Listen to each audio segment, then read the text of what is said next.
Hey guys, welcome back once again to Earthbound. When we last left off, I don't remember what we were doing. Oh, that's right. Yeah, Apple Kid got kidnapped. Okay. Anyway, while you weren't watching, I rearranged my inventory and bought a bunch of brain food lunches. And I used one of my rock candies. I'm going to save the other one. I'm going to go ahead and use it. Just tell you what the trick is. There's actually an infinite stat gain trick in this game. It's a bug. What it is you put the rock candy in your last inventory slot. Make sure it's last. And then put sugar packets in every other slot in your inventory. And then you go into battle and just continuously use the rock candy. It will end up consuming the sugar packet instead of your rock candy, which can make for some pretty insane level ups. But I'm not going to do that because that's cheating. Go ahead and do that. Okay, that was a good one. IQ, that's good. That'll give him some more PP. And it'll free up a slot. Now, this Casey bat here that I got in the fight with Master Barf is his most powerful weapon in the game. Kind of. Like I said, watch. Look. See that offense gain? But do not equip the Casey bat. It causes you to miss 3/4 of the time. And as you can probably guess, that's not a good thing. But, you know, you might be wondering why I'm here. Partly to do this.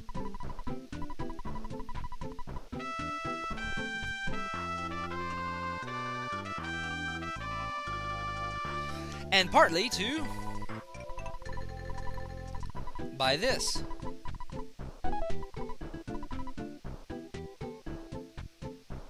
And that gentleman right there just walks out of the way, and you get the world's crappiest.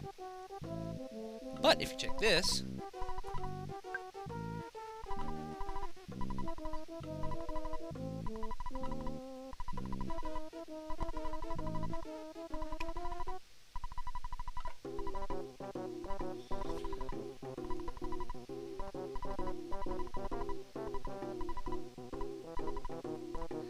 dun, dun.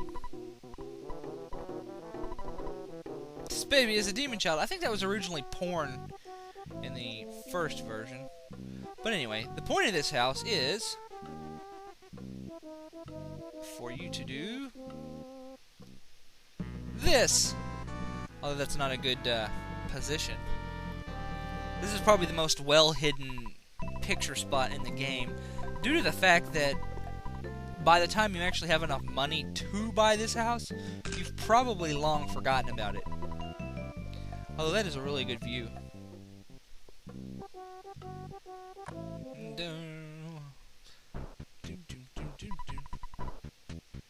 Wow, really? See, what I don't understand is why you just couldn't go in through the back way if there's a hole.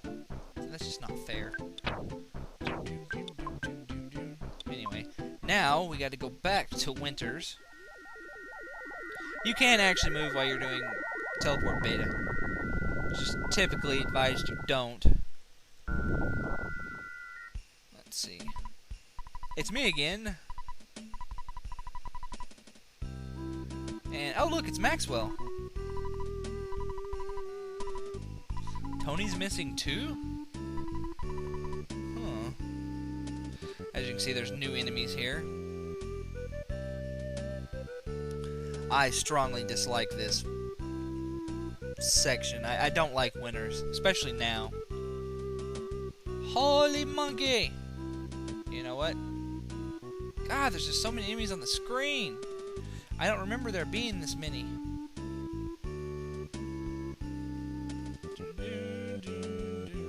Once again, you can actually stay in there in that tent and get tea and free healing if you want to use these guys to grind, but I don't recommend it due to the fact that they're not worth that much experience. They just aren't. And as you can see, the enemies here are the Lesser Mook, the Woolly Shamblers, and the Whirling Robos. These are the 3 enemies you'll fight here.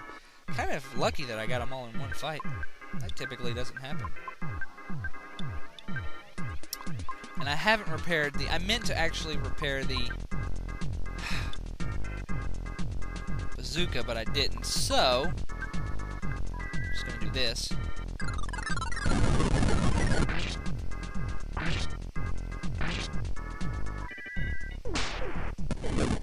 I think the woolly shamblers, yeah, are kind of strong to fire, and then of course the robos are like super strong to fire. But your main concern here is killing the mooks, due to the fact that they can diamondize you. That's bad. That's very bad. Just, you know, in case you didn't get that. That's like, it's the same thing as being petrified in pretty much any other RPG. And damn it. I dislike these games because this part of the game because these enemies they're disproportionately hard to the amount of experience you get. Luckily, Winners is not that long. And you can go over here and this tent right here, I think it was.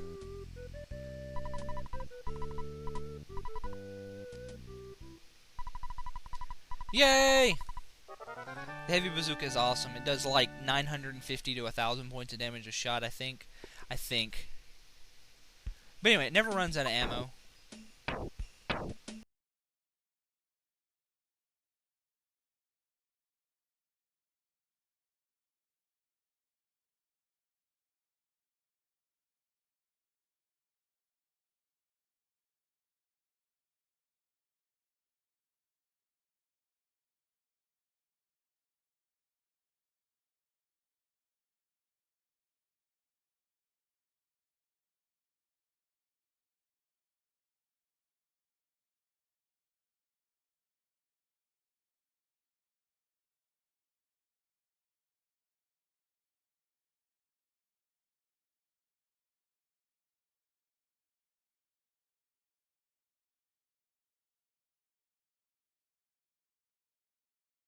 Those guys were. I really suggest you use the hungry HP sucker instead of the. If they're in a line and there's, you know, just 3 enemies, then you could probably. No, you could most definitely get away with using the bazooka.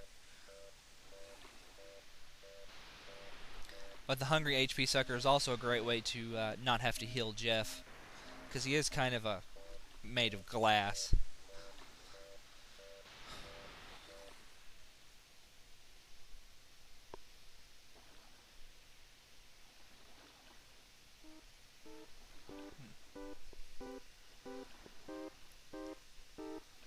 It's kind of funny, the multi-bottle rockets were actually meant to be so expensive that it wasn't worth carrying a bunch of them.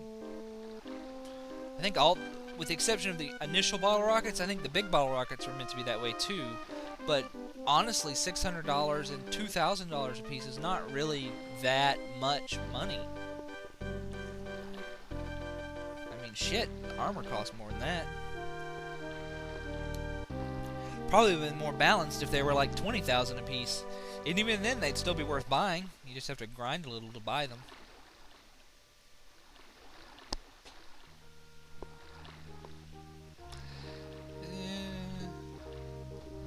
Fast forward just a tad, so I can go on about my business. And of course, there are enemies here. Of course. Let's see if I can't get them to go away. Eh, well, I got most of them to go away. That's not too bad. And this is why you should come here with the the pencil eraser. Oh, the heavy bazooka is so good. Yep, now all we gotta do is go through the Rainy Circle Cave, which is still occupied with enemies that will run away from us, thankfully.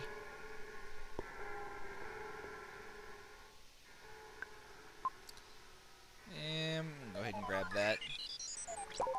Although, honestly, I didn't need to, because the instant revitalization device is in Dr. Donut's lab.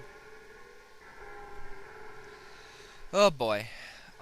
I'm going to spend a lot of time grinding here in a moment. Not for levels, but for the Sword of Kings. If you don't know what the Sword of Kings is, it's actually a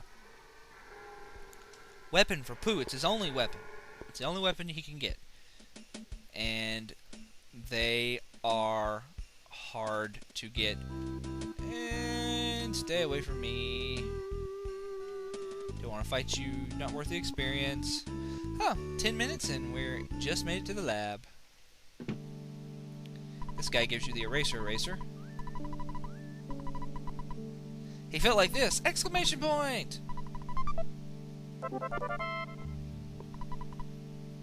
This guy still sells stuff, but he's got vastly upgraded wares. Well, not vastly. The double burgers are pretty good. Secret herbs are good. I thought he sold different jerky. Well, anyway. Next time on Earthbound, we're going to use the eraser. I hope to see you then.